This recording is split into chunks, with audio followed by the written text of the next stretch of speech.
Alloh azza va jalla hali pokni nopokdan ajratadigan kun bor. Alloh taoloning imtihon sinovlari bor.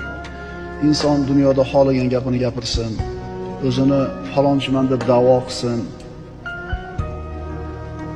Nima qilsa qilsin, bir kun keladi Alloh taolo bu insonni haqiqatini albatta ochib beradi. Bu narsani o'zini zimmasiga olgan.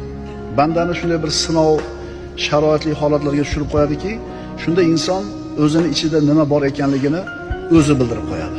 Mana shu narsa sinov deyiladi.